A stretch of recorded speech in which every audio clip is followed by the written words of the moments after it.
ಎಲ್ಲಿರುವೆ ಜಗ ಜನನಿ, ಎಲ್ಲಿ ಹುಡುಕಲಿ ನಿನ್ನ. ಎಲ್ಲಿರುವೆ ಜಗ ಜನನಿ, ಎಲ್ಲಿ ಹುಡುಕಲಿ ನಿನ್ನ. ಒಮ್ಮೆ ದರುಶನ ನೀಡು, ಕಂದಳನು ಕಾಪಾಡು. ಒಮ್ಮೆ ದರುಶನ ನೀಡು, ಕಂದಳನು ಕಾಪಾಡು. ಎಲ್ಲಿರುವೆ ಜಗ ಜನನಿ, ಎಲ್ಲಿ ಹುಡುಕಲಿ ನಿನ್ನ. ಚಿತ್ತ ಶುದ್ಧವನಿತ್ತ ಶಕ್ತಿ ರೂಪಿಣಿ ಮಾತೆ. ಚಿತ್ತ ಶುದ್ಧವನಿತ್ತ ಶಕ್ತಿ ರೂಪಿಣಿ ಮಾತೆ.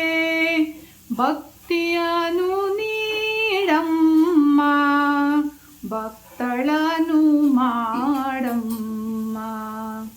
ಭಕ್ತಿಯನು ನೀಡಮ್ಮ, ಭಕ್ತಳನು ಮಾಡಮ್ಮ. ಎಲ್ಲಿರುವೆ ಜಗ ಜನನಿ, ಎಲ್ಲಿ ಹುಡುಕಲಿ ನಿನ್ನ. ಎಲ್ಲಿರುವೆ ಜಗ ಜನನಿ, ಎಲ್ಲಿ ಹುಡುಕಲಿ ನಿನ್ನ. ಇದೇನಿದು ಇವತ್ತು ಅಡುಗೆ ಮಾಡೋದನ್ನ ಬಿಟ್ಟು ಹಾಡು ಹಾಡ್ತಿದ್ದಾರೆ ಅಂತ ಯೋಚನೆ ಮಾಡ್ತಿದ್ದೀರಾ? ನೋಡ್ತಾ ಇದ್ದೀರಾ, ಇವತ್ತು ನಿಮಗೆಲ್ಲ ಗೊತ್ತಿರೋ ಹಾಗೆ ನವರಾತ್ರಿ ಸ್ಟಾರ್ಟ್ ಆಗಿದೆ. ನವರಾತ್ರಿಯ ಮೊದಲನೆಯ ದಿವಸ ಇವತ್ತು ಶೈಲಪುತ್ರಿಯ ಆರಾಧನೆಯನ್ನ ಮಾಡ್ತೇವೆ. ಬಿಳಿಯ ಬಟ್ಟೆಯನ್ನ ಧರಿಸಿ ಶೈಲಪುತ್ರಿ ಆರಾಧನೆ. ಶೈಲಪುತ್ರಿ ದೇವಿಗೆ ನೈವೇದ್ಯಕ್ಕೆ ತುಪ್ಪ ಅತ್ಯಂತ ಶ್ರೇಷ್ಠ ಅಂತ ಹೇಳ್ತಾರೆ. ಹಾಗಾಗಿ ನಾವಿವತ್ತು ತುಪ್ಪದಿಂದ ಒಂದು ನೈವೇದ್ಯವನ್ನ ಮಾಡೋಣ. ಹಾಯ್ ಫ್ರೆಂಡ್ಸ್, ನಮಸ್ಕಾರ, ವೆಲ್ಕಮ್ ಟು ನಳಪಾಕ. ನಾನಿವತ್ತು ತುಪ್ಪದಿಂದ ಲಾಡನ್ನ ಮಾಡ್ತಾ ಇದ್ದೇನೆ, ಲಡ್ಡುವನ್ನ. ಬನ್ನಿ ಹೇಗೆ ಮಾಡೋದಂತ ನೋಡೋಣ. ಅದಕ್ಕೆ ಶುದ್ಧ ಹಸುವಿನ ತುಪ್ಪವನ್ನು ಹಾಕ್ಕೊಂಡಿದ್ದೀನಿ. ತುಪ್ಪ ಬಿಸಿ ಹಾಕ್ತಿದ್ದಾಗೆ ಇದಕ್ಕೆ ಗೋಧಿ ಹಿಟ್ಟನ್ನು ಸೇರಿಸ್ಕೊಳ್ಬೇಕು. ನಾನು ಇಲ್ಲಿ ಕೇವಲ ಗೋಧಿ ಹಿಟ್ಟನ್ನು ಮಾತ್ರ ಬಳಸಿ ಲಾಡು ಮಾಡ್ತಾ ಇರೋದು ಆಗಿದೆ. ಇದಕ್ಕೆ ನಾನು ಗೋಧಿ ಹಿಟ್ಟನ್ನು ಸೇರಿಸ್ಕೊಳ್ತಾ ಇದ್ದೇನೆ. ಇದನ್ನು ಸಣ್ಣ ಉರಿಯಲ್ಲಿ ಚೆನ್ನಾಗಿ ಹುರ್ಕೊಳ್ಬೇಕು.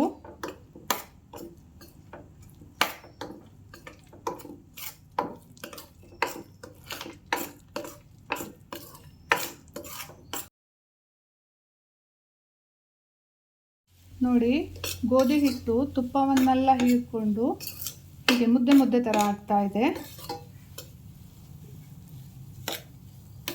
ಇದನ್ನು ಚೆನ್ನಾಗಿ ಹುರ್ಕೊಳ್ಬೇಕು. ಅತ್ಯಂತ ರುಚಿಯಾಗಿ ಲಾಡನ್ನು ಮಾಡ್ಕೊಳ್ಬಹುದು. ಒಂದು ಗೋಧಿ ಹಿಟ್ಟು, ತುಪ್ಪ ಹಾಗೂ ಸಕ್ಕರೆ 3 ಪದಾರ್ಥಗಳಿದ್ರೆ ಸಾಕು, ರುಚಿಯಾದಂತಹ ಲಾಡು ರೆಡಿ ಆಗುತ್ತೆ. ಇದು ಚೆನ್ನಾಗಿ ಹುರಿದ ಮೇಲೆ ಇದಕ್ಕೆ ಸಕ್ಕರೆ ಪುಡಿಯನ್ನು ಸೇರಿಸ್ಕೊಳ್ಬೇಕು. ನೀವು ಹಿಟ್ಟನ್ನು ಯಾವ ಅಳತೆಯಲ್ಲಿ ತಗೊಂಡಿರ್ತೀರೋ ಅದೇ ಅಳತೆಯಲ್ಲಿ ಸಕ್ಕರೆಯನ್ನು ತಗೊಂಡು ಅದನ್ನು ಮಿಕ್ಸಿಗೆ ಹಾಕಿ ಪುಡಿ ಮಾಡ್ಕೊಳ್ಬೇಕು. ಆ ಪುಡಿಯನ್ನು ಇದಕ್ಕೆ ಸೇರಿಸ್ಕೊಳ್ಬೇಕು.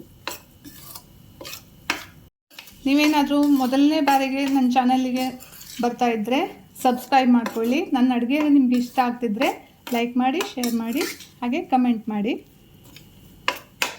ಆಗ್ತಾ ಬಂತು.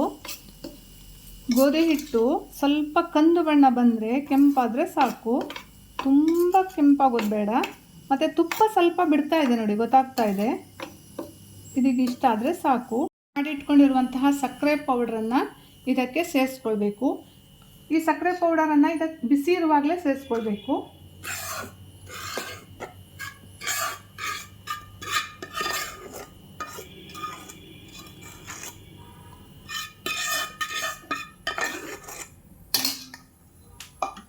ಚೆನ್ನಾಗಿ ಮಿಕ್ಸ್ ಮಾಡ್ಕೊಳ್ಬೇಕು.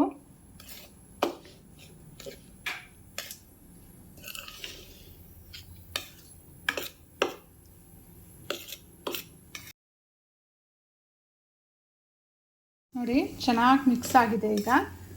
ಈಗ ಇದನ್ನು ಒಂದು ತಟ್ಟೆಗೆ ಸ್ವಲ್ಪ ಸ್ವಲ್ಪನೇ ಹಾಕ್ಕೊಂಡು ಉಂಡೆಯನ್ನು ಮಾಡ್ಕೊಳ್ಬೇಕು.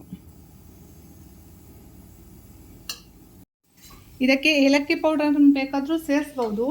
ನಾನು ಏಲಕ್ಕಿ ಪೌಡರ್ನ ಸೇರಿಸ್ತಾ ಇಲ್ಲ. ಈಗ ಲಾಡನ್ನು ಕಟ್ಕೊಳ್ಬೇಕು.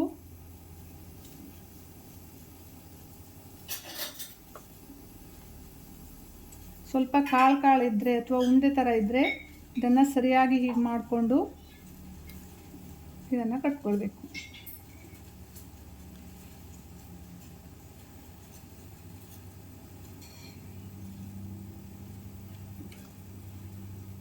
ಒಂದು ದ್ರಾಕ್ಷಿಯನ್ನು ಹಾಕ್ಕೊಳ್ತಾ ಇದ್ದೇನೆ. ಇದಕ್ಕೆ ಬೇಕಿದ್ದರೆ ಹಾಕ್ಬೋದು, ಇಲ್ಲಾಂದರೆ ಹಾಗೇನೂ ಕಟ್ಕೊಳ್ಬೋದು.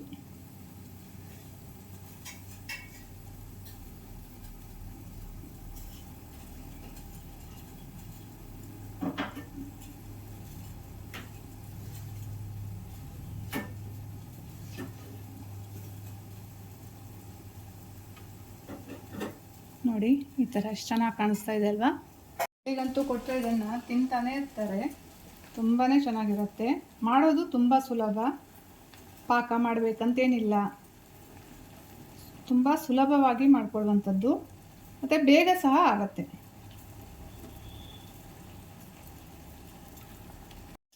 ರುಚಿಯಾದಂತಹ ಹಿಟ್ಟಿನ ಲಾಡು ರೆಡಿ ಆಯಿತು. Thank you.